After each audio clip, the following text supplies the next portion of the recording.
Hi people, this is me here doing the answers to the NEAP Physics 2024 Unit 3 and 4 trial examination.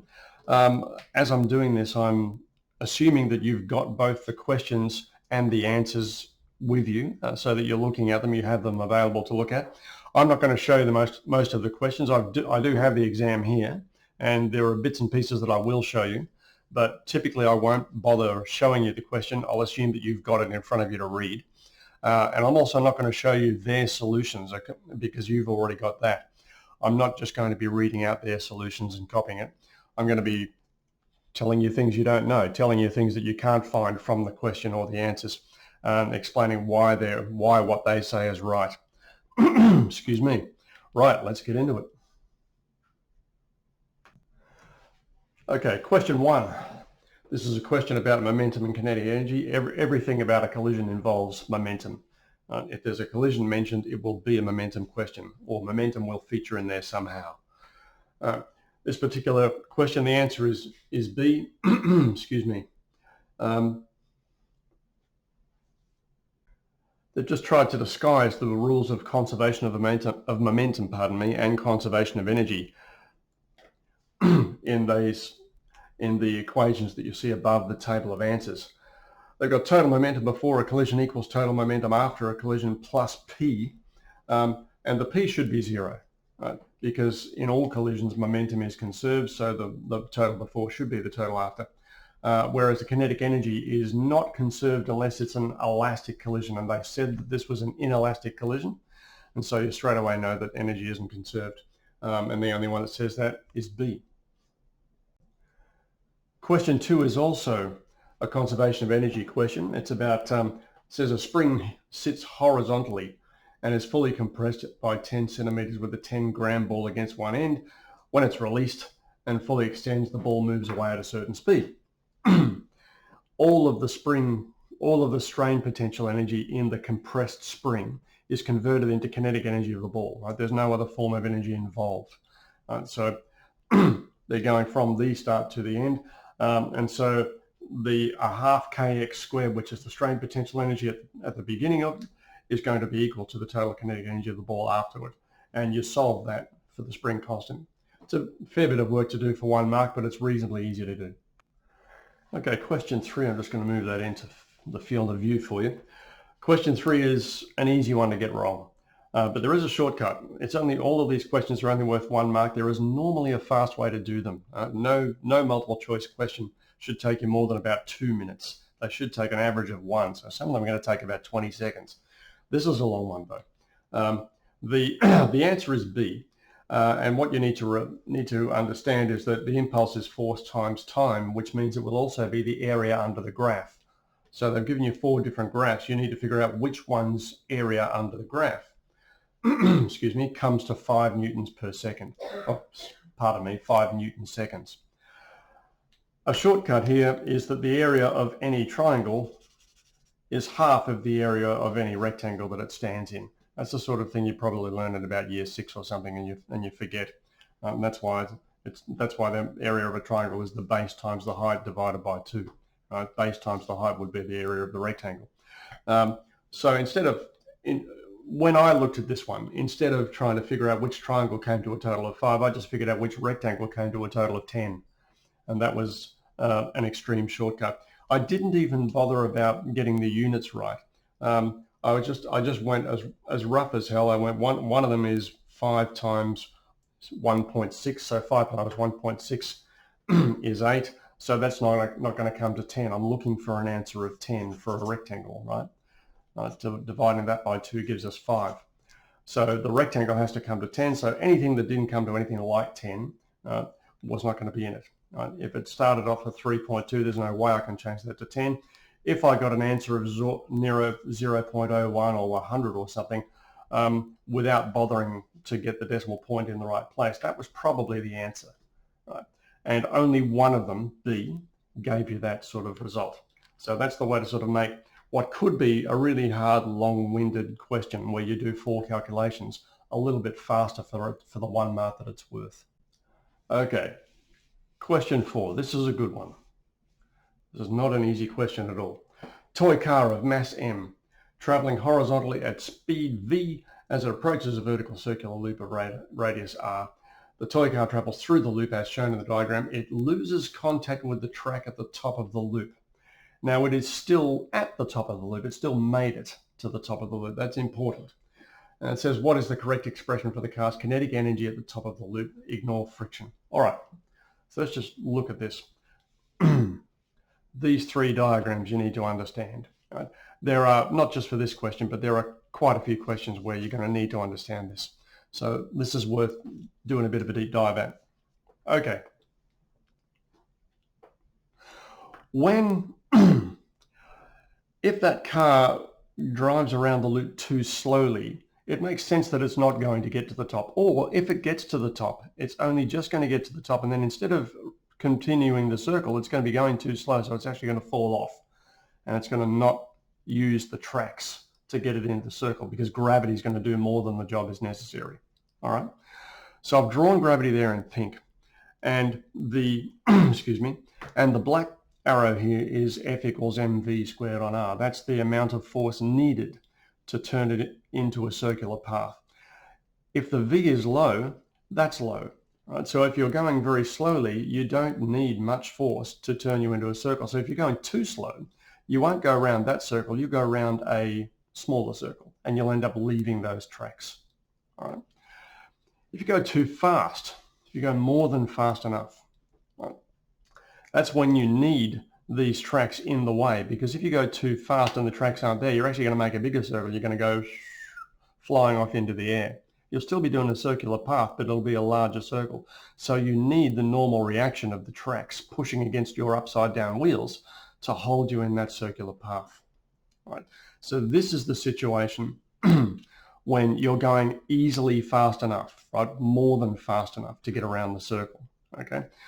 F equals mv squared on r comes to something bigger. You need a fair bit of force at a higher speed to get you going around that circle. So gravity helps, but you need a little bit more. So you need the help of the tracks. Now, neither of those situations are what's happening in this particular question, because we know that, excuse me, we know that this particular car got to the top and then its wheels sort of left the track. So we know it just had the right amount. Right? This was just fast enough to complete the circle. Right? If it was any faster, the wheels wouldn't have left the track. You would have needed the track pushing down on the wheels. Right? If it was going slower, it probably would never have made it to the top. But this is sort of the Goldilocks thing, just right. Right? So you know that at that particular point, the amount of force needed to keep it in that circular path just happens to be the same as the force on gravity. And that's why the wheels just sort of left, they broke contact with the track there. Right? So having said all of that, and that's way more than you need to understand for this question, but it's good to understand this for other things. Right? Having said all of that, at that point in this particular case, the amount of force you need to go in a circle happens to be provided by mg. And you don't need any more, you don't need any less. And you have to solve that to figure out what this, excuse me, to figure out what this, what the answer to this question is. And they said you need to come up with a formula for the kinetic energy. That's kinetic energy, a half mv squared, right? But in this particular case, if you solve that, the m's cross out and you get v squared equals gr. Right? So instead of writing v squared, you had to write gr. And option A on that is a half mgr. So that is how to answer that particularly difficult question. Okay, question 5. You either know this or you don't. Which one of the following diagrams best represents a magnetic field around a current carrying a loop? So I'm going to draw the loop here. Here's a loop. And they drew one arrow to show you which way the current was going. They didn't say electrons, they said current, so you're using your right hand, not your left. Okay? Right hand grip rule for this one, so I'm going to use this, and I'm going to point my thumb where the current is going, and the magnetic field is going to go into the page on the outside of the circle. So if I did that all the way around the circle, on the outside of the circle it's going in, and on the inside of the circle my fingers are pointing up to go out. So you should have dots, if I could get a pen that works, on the inside and crosses on the outside. Fingers going in, fingers coming out. All right, and the answer is C. Question 6. Okay, the key here is this formula. It's about two charges. I'm just going to turn this upside down. It's about two charges a particular distance away from each other. They are both positive, so they're repelling each other. And one of them is 2Q, whoops, and the other one is just Q. So that's twice as much charge. And there's a point between them, P. And that is 2R, and that is R. All right. So the situation is, what is the electric field due to each of the charges at point P? So the obvious thing to get right first is their directions. Due to 2Q, it's going to be pointing that way. That's from 2Q. Due to Q, it's going to be pointing that way. So that already narrows it down. It's either going to be A or C. You just have to figure out which one of them is bigger. And because doubling the charge doubles the field, but doubling the radius quarters the field, that's a bigger influence. So being further away is going to not only make up for the fact that that charge is double, but it's going to have a bigger influence. So the arrow from, so the arrow from 2Q, due to 2Q, pardon me, should be smaller than the arrow due to Q. And the only option they gave you there that has the arrows pointing in the right direction and in the right sizes is C. Right, question 7, the answer is C as well. This is a, this is an alternating current question, an alternating voltage, pardon me, question. They've given you a graph. You're having a look. I'm assuming you're looking at it on your own page at the moment, and you had to figure out the period, the peak voltage, and the frequency. Okay, the peak voltage is the Y value of the crest, right? The top of the peak or the bottom of the trough, and that's 2. So straight away it can only be A or C. B or C. The period is the time for one wave. So how long does it take one wave to be completed on that? And the way I read it, it takes exactly 2 milliseconds to take one wave. So the answer is now, the answer now has to be C, because the other option B has 500. And that's all you have to do. You don't even have to look at frequency, because you know that the only option already is C. Okay, question 8. This is a pretty standard question. It's comparing a slip ring commutator with a split ring commutator. Get the names right. Don't mix them up. And the main thing you need to understand here is that inside these coils, when they're a motor, because these are motors, not generators, because they're being supplied power. So they're not generating power, they're being given some power, and that's making them turn, so they're motors. Motors need AC on the inside to run, right? So they need the current to change direction every half a turn to keep on running, to keep on spinning. And if they're generators, when you spin them, they make AC. Right? So if you've got DC out here, and AC is happening in here, you need something that can convert one to the other, and that's a split ring commutator.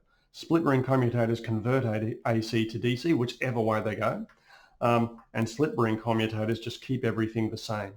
Right? So this is DC, so this particular coil X is going to get DC. That's going to make it make 1 quarter turn, and it'll stop when it's vertical, and it won't do anything else. Right? This will keep on working.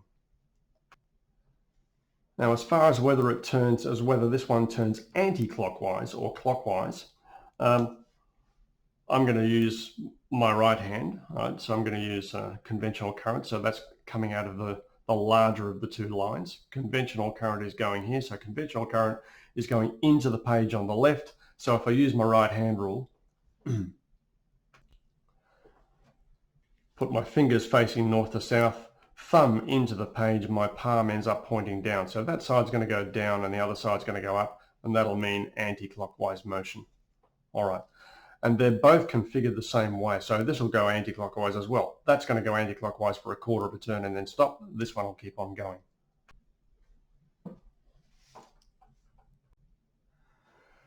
Question 9, this is a question about using, there you go, using two different ways of supplying a house with electricity. Photovoltaic array, that's a solar panel. Right? Solar panels go through a particular device to supply a house. Houses use AC. Solar panels make DC, and the device that turns DC into AC is called an inverter. I just put it up there. This question didn't ask you about the names, but another one might. So that's called an inverter. Excuse me. And it changes the DC input to an AC output. Right? It lets DC in, AC out. This device here, of course, is called a transformer, because these power lines do carry AC, and we need AC, but the power lines carry it at a much higher voltage than the house can handle. So you need a transformer to drop or step down the voltage from a higher level to a lower level. And the answer for this one was A. Question 10 should be a pretty quick one. Which one of the following graphs best represents the relationship between the speed and wavelength of colors of light? The speed of light is constant, right? So V is constant. Doesn't matter what the wavelength is, they're all going to travel at the same speed. Answer's D. That should have been a fast one. Question 11 is not so fast. I think this formula here, this is definitely one for the cheat sheet. You're not going to remember that, and I don't think it's on the latest version of the formula sheet. Double check that. I have a feeling it's not there.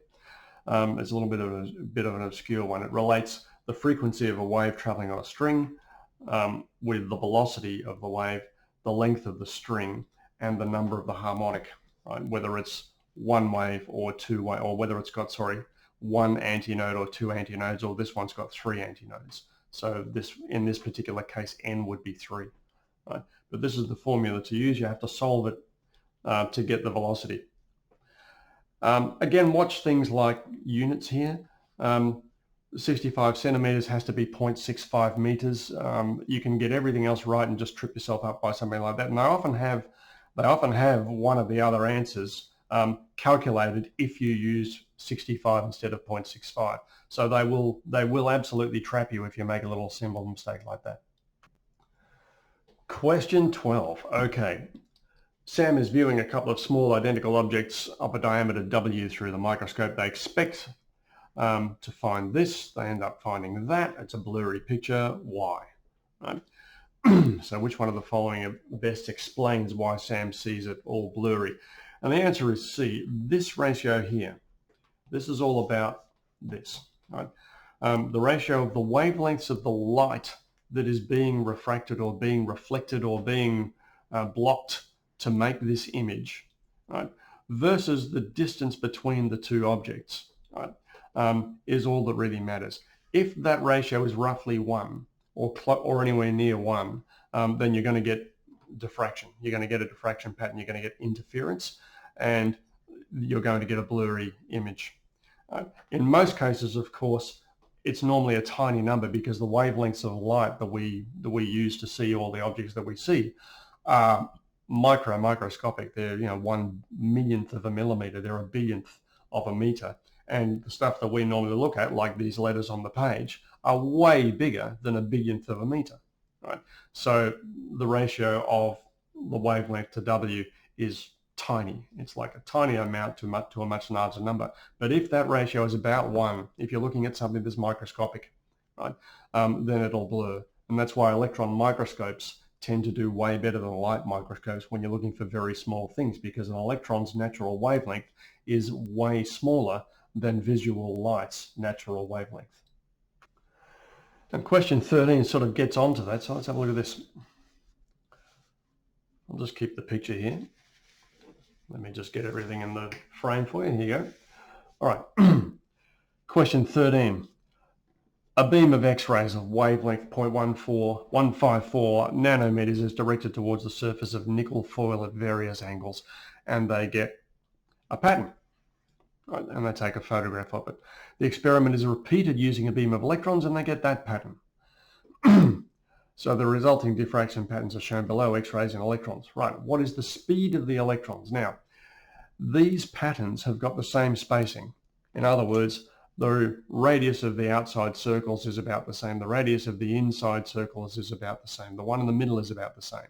So the spacing between these circles is about the same. And that tells you, pardon me, and that tells you that they have the same de Broglie wavelength, right? Same pattern, same diffraction amount will be same wavelength, right? Because again, this ratio will be the same, right? If what you're looking at is the same, then W will be the same. And if the picture you get is the same, then the wavelengths have to be the same as well. So that's the starting point, right? If you don't know that, you're not going to get anywhere with this question. So you now know, excuse me, you now know the wavelength of the electrons. It has to be the same as the wavelength of the X-rays, right? So it's 0.154 nanometers. This is the formula. Solve that for V, right? Velocity is h on m lambda. All right. Question 14. Sorry, I'll just get both pictures in the frame. There you are. All right. Question 14, it basically gives you this situation. You've seen this about a term ago. Electrons are being shot at a double slit situation. They're going through the holes and they're showing a diffraction pattern. You would expect if they were only behaving like particles, you would see two spots on this screen where the electrons would be landing and nothing else. Right? However, they're clearly diffracting. They're making an interference pattern. There's got constructive interference and destructive, constructive, destructive, etc. So they are behaving like waves, and they're also behaving like particles. The particle behavior is that they strike the screen at specific defined locations. Right? You can tell, or you could measure when each electron is striking the screen. If you had something accurate enough, you could basically count them as they go through. Right? And that sounds like particles. A wave form like that, you can't count the beginning and the end of that. You can only count the crests. But particles can go through something in a discrete manner, 1, 2, 3, 4, right? So that's their particle behavior. The fact that they're making a diffraction pattern and an interference pattern over here, that's classic wave behavior. That's what proved to us that light was a wave, all right? So they're behaving both ways, excuse me, and that's why the answer is B. Their behavior is particle-like and wave-like. Question 15 is interesting. This is one that a lot of people get wrong because a lot of people miss this phrase result. Okay, so I've written this down here. Learn this well. An experimental result doesn't have any brains in it. It is brainless. It is just what you measured. It's just what goes into the raw data in the data table. It's before you've averaged it. It's before you've gotten any processing or any sense out of it at all, right? If they were saying, excuse me, if they didn't say result, if they said findings, or if they'd said conclusion, or if they'd said analysis, something like that, then they would be talking about something else. But if they say result, that is just the absolute raw result. And 3 of these are not the raw result, and one of them is B, right? So the Michelson-Morley experiment, I'm going to remind you of that one when we get back to school. All right, I have a feeling that you're going to ask me what that is. So remind me to tell you about that one. But part B, there was no significant difference between the speed of light values when Earth traveled parallel to and at right angles to an assumed ether. So if you even don't know what the experiment is, but you know what a result is, that sounds like a result. It's something that is measured. They were measuring the speed of light. Some of the others not so, like the ether did not exist. That doesn't sound like a measurement, for example. All right. The key word there was they were talking about a result, not a conclusion. 16 should be pretty easy for you guys, right? You either know it or you don't. This should definitely be on your cheat sheet. It's also on the formula sheet as well. But you need to understand which one of these things is the proper length and which one isn't. It says a spacecraft passes an observer at a speed of 0.8. The proper length of the spacecraft is 120 meters. The measured length of the spacecraft as it passes the observer, right? So the observer is not looking at the proper length of the spacecraft because the spacecraft is in another frame of reference. So you're getting the contracted length here, right? And the answer is C. Yeah, it's going to be, you'd probably have guessed C without any calculations. Now, it was definitely going to be less than 120 because that is the proper length. And the proper length is long, and the way that lengths change when they're not proper is they look shorter than they really are. All right. They did, excuse me, unfortunately, you had to calculate the Lorentz factor by yourself. Quite often in multi-choice questions that are worth only 1 mark, they just tell you what the Lorentz factor is, but in this particular case, you had to go through all that rigmarole. 17, photoelectric effect. Seen this 100 times.